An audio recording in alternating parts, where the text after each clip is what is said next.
ในว่าอดีตกันโตจังการปีเก่ากำหลงปนก็แลอุปกรรมีปีใหม่แก้วหยอดพญาวันก็มาจับจอดหลอดถึงตึงตันแก่สมณะสัทธาและเจ้าประสงค์อันนี้ท่านอาจารย์หลวงพ่อเจ้าคุณโกสัยกิติยราชเป็นตนเป็นประธานของกำโดยเจ้าประสงค์องค์เห็นจุดตนจุดองค์บละเจียยังหีดกองตำนองอันดีงามแบบนี้จริงได้เป็นกำลังใจป้าพระเจ้าประสงค์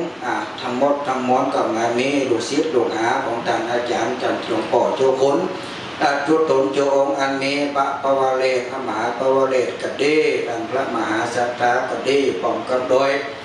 พระภิกษุนวากะทั้งหมดทั้งมวลจึงได้ตกแต่งห้องน้อมนำมาอย่างนี้ดอกไม้ลำเทียนน้ำก็มีสมปล่อยน้ำอกน้ำหอมเปิดจากมากัดตำชุมมากะละวาตามีตำห้อยมาเกาดอกแก้โบราณอันดีอันงามปัดนี่หล่อนางว่าตานทั้งหลาย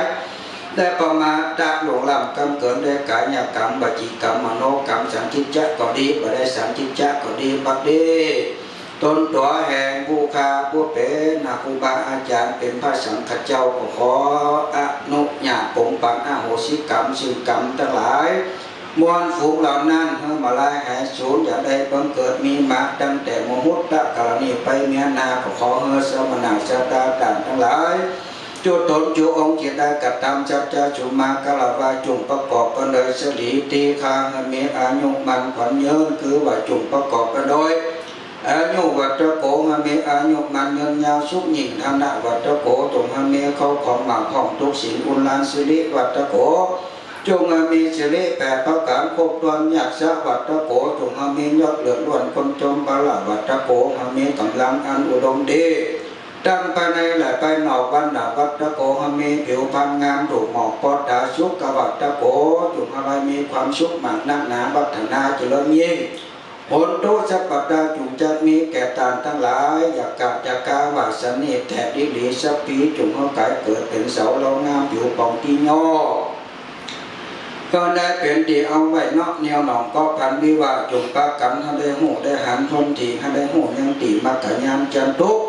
ก็ได้ถึงสามดวงแก้วมีเจือแล้วว่ากรรมะดีหลอกให้ได้พ้นหัวแก้วโสดาสัพโลกาอันว่าสัพพะพญาวินาศเสียงทุกจงอเนกากาดับหายมาเถภวัตวันตะละโยอันว่าเปียติมีทุกอันทุกสิ่งจงดับม้อยมีหายหนีโสกีหมีความสุขสำเร็จดีทุกขังเจ้าตีกายโยโกภวะหมีอายุมันเงินยาวกุมเท้าลอยเสือปลุกเข้าปีปายอภิวาตนาสีลิสาหันได้เป็นเด็กคนตั้งหลายมากกะละวะนกขาดอภิวาตวันตนังนิจจังเฮมันหุเตียมอยู่หูของอย่างเป็นมาบุตาไก่เป็นดาบชดีกันใจเถียงกาปัจจายโนได้ตัดหันกาโมตันหามิตัมมักกะหาสิ่งหดับไม่มีกายกายจัตโลธรรมะอันว่าธรรมทั้งหลายทั้งสีวัดตันเต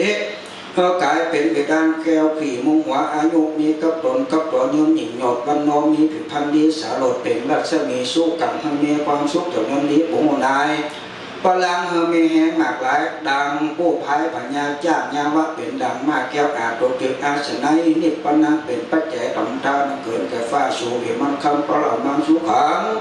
จะถึงสุขอันยิ่งคือว่าเมียแก้วมีหมานี่หลับปานว่าสานันจุงจะมีเจียงแต่ดีใจยันตุพระวังเจญามังกลังวิรุลหิพุทธาสาสนิอโลกาสุเกตาโหตัสหัสเปญญาติทิภวะดุสัพพมังกลังลากันตุจะปเทมตาจะปะพุทธานุภาเวนะจะปะธรรมานุภาเวนะจะปะสังฆานุภาเวนะสัตตาโสธีภวันตุเต